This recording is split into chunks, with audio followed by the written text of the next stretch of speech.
Hi friends, வணக்கம்.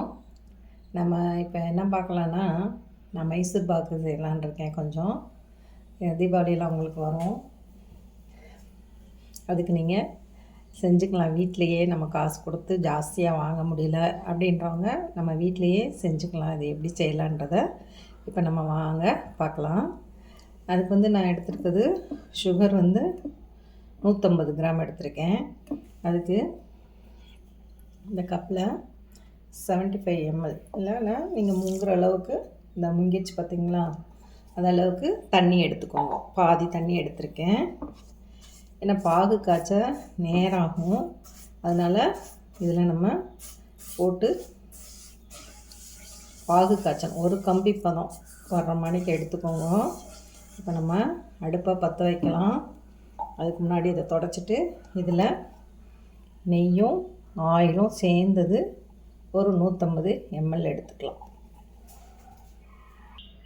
இப்போ இதில் நான் 100 ml ஆயில் எடுத்திருக்கேன். கீயை லேசாக சூடு பண்ணிக்கிட்டேன் கரையணுன்றதுக்காண்டி. அது ஆறிடுச்சு. அப்போ அதை எடுத்தேன். இதில் ஒரு 50 ml எடுத்துக்கிறேன். எண்ணெய் நீங்கள் ஃப்ளேவர் இல்லாத சன்ஃப்ளவர் ஆயில் அப்படி எடுத்துக்கோங்க. இதில் ஒரு 50 ml கீ ஊற்றலாம். ரெண்டையும் மிக்ஸ் பண்ணிக்கலாம். பாருங்கள், இதை நான் இப்போ மிக்ஸ் பண்ணி எடுத்துட்டேன். ஆயிலும் கீயும் ரெண்டும் மிக்ஸ் ஆகிடுச்சு. இப்போ இதை நம்ம கடலை மாவு இருக்குது பார்த்திங்களா, மைசூர் பாக்கு செய்கிறதுக்காண்டி அதில் கொஞ்சத்தை பாதியை மிக்ஸ் பண்ணிக்குவோம். அதுக்கு முன்னாடிங்க நம்ம ஒரு ட்ரேயில் லைட்டாக ஆயில் தடவி ரெடி பண்ணி வச்சுக்கலாம். இல்லை ஒரு பிளேட் கூட ஓகே தான். உங்களுக்கு எது இதாக இருக்குதோ அதை யூஸ் பண்ணிக்கோங்க. பாருங்கள், நான் பேக்கிங் பண்ணுறதுக்கு கேக் இது பண்ணுறதுக்குரிய டின்னை எடுத்துருக்கேன். இதோட சின்ன இருந்தால் கூட தான் ஓகே தான். இது சரி, இதில் நம்ம செஞ்சுக்கலாம். வீட்டுக்கு தானே செய்கிறோம். அதனால் இப்படி இதில் கீ அல்லது ஆயில் ஏதாவது ஸ்ப்ரெட் பண்ணி விட்டு தடவி விட்டுக்கோங்க. ஒரு ப்ரஷ் வச்சு நான் ஆயில் விட்டு ஸ்ப்ரெட் பண்ணி இதை தடவி ரெடி பண்ணிக்கிட்டேன். இதே போல் நீங்களும் முதலே பண்ணி வச்சுக்கோங்க. இப்போ இதில் நான் ஒரு 45 கிராம் கடலை மாவும் ஒரு 5 கிராம் மில்க் பவுடரும் எடுத்திருக்கேன். நீங்களும் அதுக்கு தகுந்த 50 கிராம் இல்லைன்னா கடலை மாவே கூட நீங்கள் எடுத்துக்கலாம். இதில் கொஞ்சம் ஆயில் விட்டு கலந்துக்கலாம். கட்டி இல்லாமல் கலந்துக்கோங்க. நான் இப்போ பாதியை மிக்ஸ் பண்ணிட்டேன்.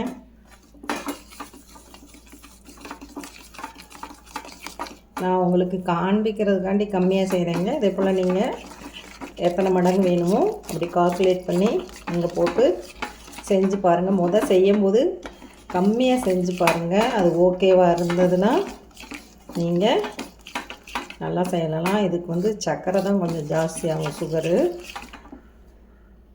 இன்னும் கொஞ்சம் கூட எண்ணெய் விட்டுக்கலாம்.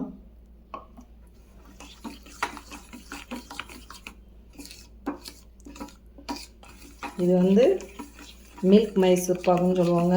சாஃப்டாக இருக்கும் நல்லா.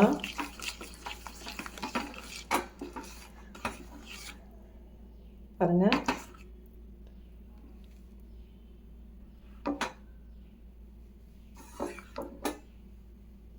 இது கட்டி இல்லாமல் கரைச்சி எடுத்துக்கோங்க. இப்போ இதில் சர்க்கரையும் தண்ணியும் நம்ம விட்டோம் இல்லையா. இப்போ இந்த அடுப்பு பற்ற வச்சிடலாம்.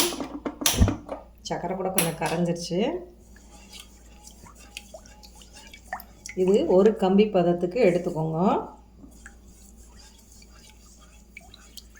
நீங்கள் செஞ்சு பழகும்போது நான்ஸ்டிக் இருந்தால் ரொம்ப பெஸ்ட்டுங்க. நான்ஸ்டிக்கில் செஞ்சு பாருங்கள். அப்போ தான் உங்களுக்கு ஈஸியாக இருக்கும். கரையட்டும்.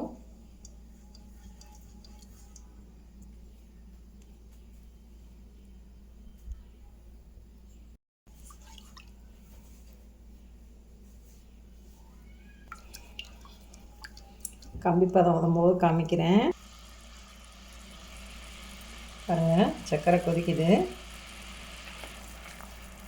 இது கொதிக்கட்டும். நம்ம ஒரு கம்பி பதம் எடுத்துக்கலாம்.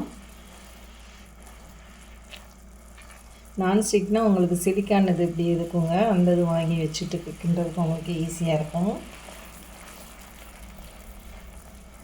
இது பழகிறதுனால நீங்கள் நான்ஸ்டிக்கில் செய்யுங்க, இல்லைன்னா இரும்பு கடாயில் செய்யுங்க. அடி பிடிக்காமல் வரணுங்க, அதான் மெயின் காரியம். நமக்கு அடி பிடிச்சிருச்சுன்னா எல்லாம் வேஸ்ட் ஆயிரும்.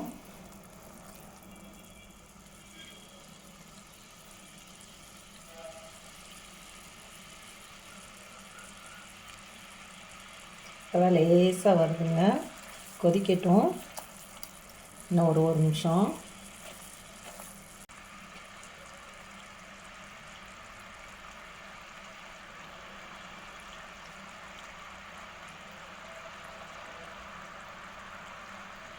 இப்போ தாங்க லேசாக வருது, தெரியுதுங்களா?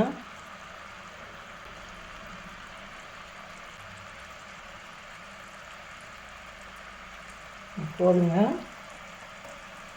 இதில் இப்போ நம்ம மாவை ஊற்றிடலாம். அடுப்பை குறைச்சி வச்சுக்கோங்க.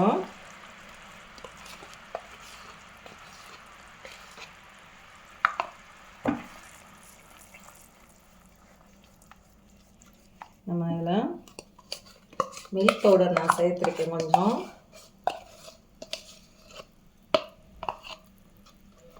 நல்லா சுத்தமாக எல்லாத்தையும் வலிச்சு விட்டுக்கோங்க.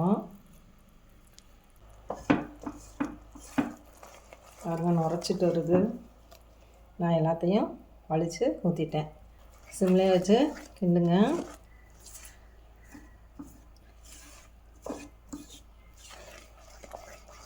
இப்படி கட்டி இல்லாமல் கிண்டி விடுங்க.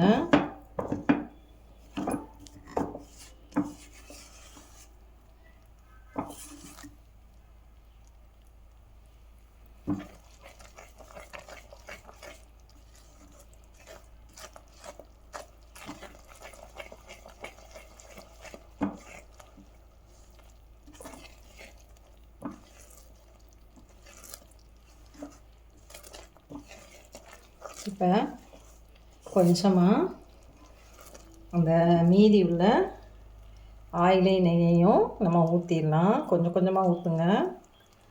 ஒரு 3 டைம்ஸ்க்கு அப்படி ஊற்றுற மணிக்கு வச்சுக்கோங்க. வேகணும். மாவு வந்து நம்ம பச்சையாக போட்டிருக்கோம்.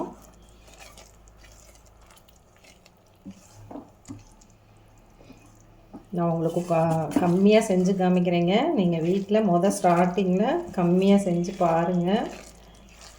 நம்ம இது எவ்வளோ கிராம் வரும்? 300 350 கிராம் கிட்ட வரும் நமக்கு இது வெயிட்டு. சரிங்களா? நான்ஸ்டிக்னால நம்ம எதுவாக கிண்டுறீங்க. நீங்கள் இரும்பு கடாயெல்லாம் வச்சுக்கிட்டிங்கன்னா கிண்டிக்கிட்டே இருக்கணும், நமக்கு பிடிக்காமல் இருக்கணும். இது பாருங்கள் நான்ஸ்டிக்கில் வந்து எவ்வளோ அழகாக வருதுன்னு.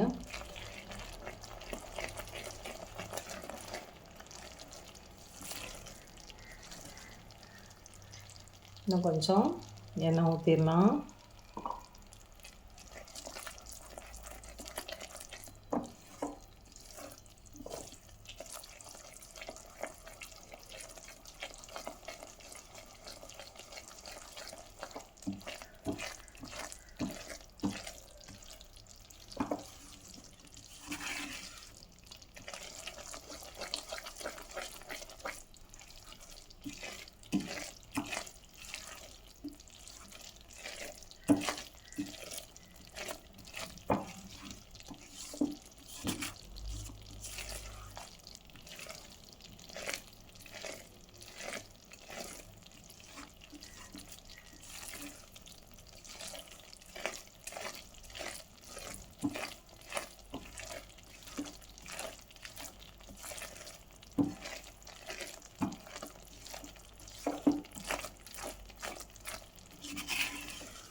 தீபாவளி சமயத்தில் இது பண்ணும்போது ப்ராக்டிஸ் பண்ணிக்கிட்டிங்கன்னா ஃபங்க்ஷனுக்கு இது நம்ம வீட்டில் இருக்கிறத சின்னதாக ஒரு ஸ்வீட் செய்கிறோம் அப்படின்னா கூட நம்மளே கூட செஞ்சுக்கலாங்க. நீங்கள் ஃபஸ்ட்டு செஞ்சு பாருங்கள். இப்படி கம்மியாக போட்டு ஒரு 2-3 தடவை செஞ்சிட்டிங்கன்னா வந்துடுங்க. ஆனால் பொறுமையாக செய்யுங்க. நான் சிம்லேயே தான் வச்சுக்கின்றேன்.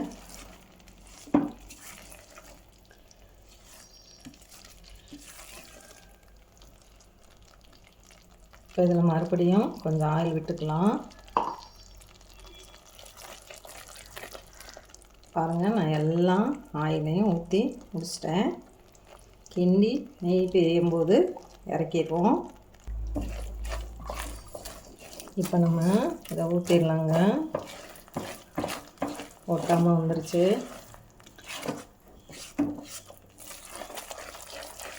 ஸ்டவ்வை ஆஃப் பண்ணிவிட்டு அந்த சூட்டிலே லேசாக ஒரு கிண்டிட்டு அப்படியே நம்ம எடுத்துடலாம். பாருங்கள்,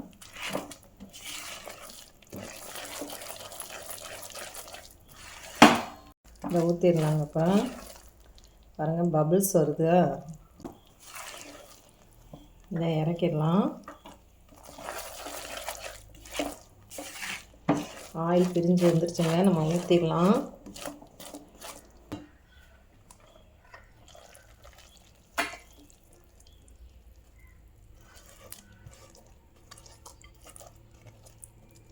இதை நல்லா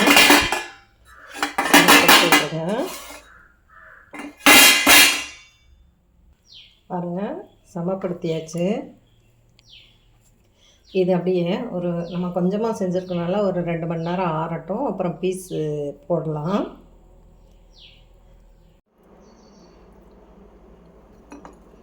ஃப்ரெண்ட்ஸ்,